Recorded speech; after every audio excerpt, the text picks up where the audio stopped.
We are facing this terrible, epidemic, basically, of those who believe they have enough power to silence and punish and essentially seek retribution against those who express opinions that disagree with theirs. Those who have stood up for Palestinian human rights right now, as the genocide in Gaza continues, as the war crimes in Palestine continue, and they're continuing.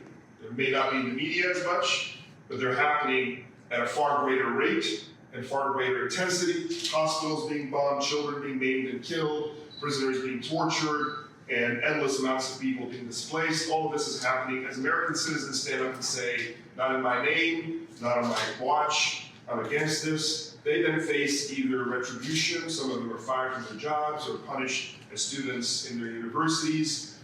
There's censorship efforts and censorship attempts, including in social media. Facebook recently launched or announced its intent to take out posts that criticize Zionism. And then there's doxing. And doxing is where someone who expresses their opinion is then identified by name and by address, or phone number, or job, and then they are basically put out there in the ether, out on the internet, for people to attack and to try to harm them in their livelihood. We have two cases we'll be talking about today. There are hundreds, maybe thousands of cases we have around the country. With me today is Laila and Kinza. I'll begin with Laila, and we'll tell you a little bit about her case, and then we'll go to Kinza. My name is spelled A-H-M-E-D, last name R-E-H-A-B. Name and spelling. Hello, my name is Laila, L-A-I-L-A-A-L-I. I was doxxed for taking down a poster in Fulton Market. A video of me was blasted about anti-Semites for exercising my First Amendment rights. I was doxxed for my principles. I don't stand for propaganda in the city of Chicago, so that's essentially my case. How is this? So this has impacted my employment, my labor, and my reputation in the community. It's impacted me pretty severely. Thank you. Next, we have Kinza. Hi, my name is Kinza, K-I-N-Z-A-K-H-A-N. I was doxxed in November 2023, and a Zionist targeted me and a friend by filming us when a man nearby was taking down a kidnapped by Hamas poster. They did not go after the man. I did not know who this man was. I got threats, harassment, thousands of phone calls, text messages, emails and text messages or phone calls to my employers. These included threats for my life, for my career, and also included some sexual harassment. The doxing, the harassment, and the threats that I faced were completely out of line. This abusive doxing behavior is continuing for those it has continued since. For those who support Palestine, including children, college students, small business owners, and other vulnerable people. We are witnessing a double standard in how pro-Palestinian doxing gets addressed or not addressed by law enforcement, and it's time to demand that the anti-doxing law is implemented fairly. Next, I'm going to invite to the podium my colleague, Phil Robertson, who's the Litigation Director, to discuss with you a little bit about this new law that we'll be basing these lawsuits on. Yes, I'm Philip Robertson, Phillip-Robertson. These new lawsuits stem from a law which became effective January 1st in Illinois. It is a very progressive law, and we thank the General Assembly for moving in this direction because, quite frankly, there are no other this type of law anywhere else in the country. But what it allows us to do is it allows our clients now to move forward and take action against people who are doxing them, who are treating them differently, who are isolating them, who are ostracizing them, who are criticizing them and silencing their opinion because they expressed an opinion on social media or somewhere else. So in this situation, we have two individuals who are indicative of many, many more who have been subjected to this type of harassment and treatment online, and it's resulted in very adverse effects to their lives.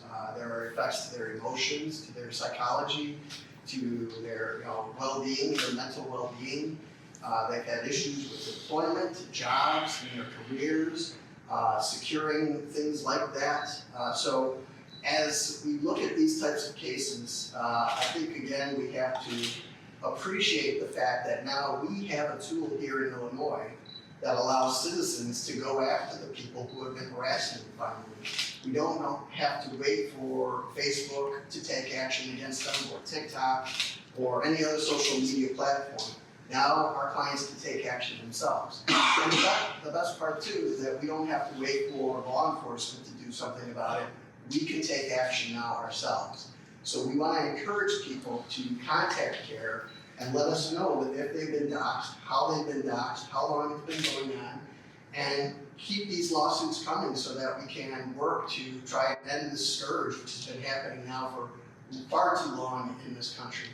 Also want to bring to your attention that on CAIR's website, we have a page which actually talks about the new law and goes through the specifics of what's required and what type of things are included in doxing.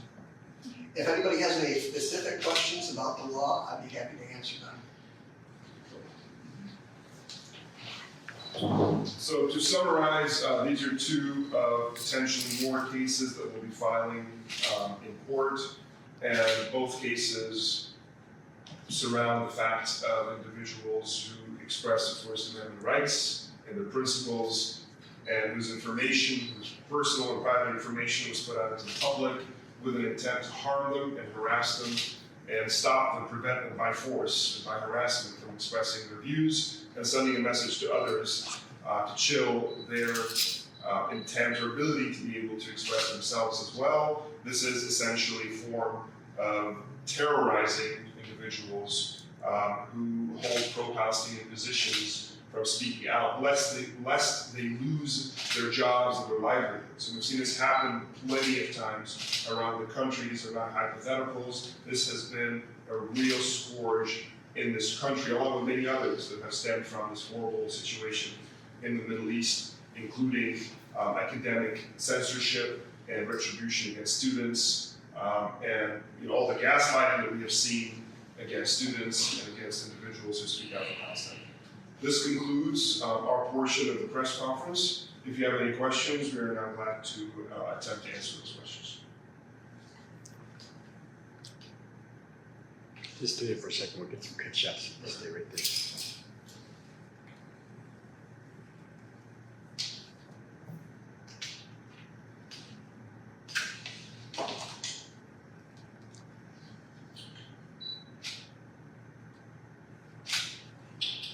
These are just two cases. How many cases have you guys received? Is this the only two in this certain situation, or? So we've received dozens of cases and hundreds around the country. There are at least, I think, 3 cases that will be filed by this office, with more potentially pending, potentially coming. But we're here to talk about these 2 cases today that are ready to be filed today. I'll also mention that 2 of the most notorious outfits that have been doxing people have been what is known as Stop Anti-Semitism Twitter handle and Canary Mission, which is a website that targets students, a lot of whom are minors, trying to, with clear intent, disparage them in such a way that they hope would prevent them from getting jobs or having any kind of career movement. Same with Stop Anti-Semitism, they'll declare their intent very clearly to dox these individuals so that they can hurt their livelihoods and their ability to live upright and forward-moving lives. Thank you. Yeah, just in a second. There have been, we've received many of these types of calls throughout the years, and we have looked at the issue over those many years to see if there was something that we could do. But it was only until the new law came into effect that we thought that we actually had a weapon that we could use to go against and start pursuing these people who are doing the doxing. So although we've had many dozens of these types of cases come through, we're now finally able to take action on them because of the new law. And just one more point of clarification, you know, the way they come after these individuals usually is to accuse them of anti-Semitism. That's been sort of the weapon that's used to silence any legitimate and valid critique of the war crimes and the propaganda that support the war crimes in happening against the Gazans. Both of our clients and everybody else that we're working with stands against actual anti-Semitism and any forms of bigotry, and have led careers, young as they are, that are, I think, a model, a beacon for others in terms of how they have a very strong track record of standing up against all forms of bigotry. But we're not going to sit here as thinking smart, intelligent adults, and hopefully nobody else will as well, and accept this gaslighting, where if you stand up for children and the human rights of individuals against war crimes, against being maimed and killed and displaced, that this amounts to being anti-Semitic. I think this is a dangerous game that's being played. The definition of anti-Semitism is being stretched in all the wrong directions, and not only does this hurt good people, but it hurts, I think, actual victims of anti-Semitism as well. Thank you all very much. Thank you. Thank you. Thank you.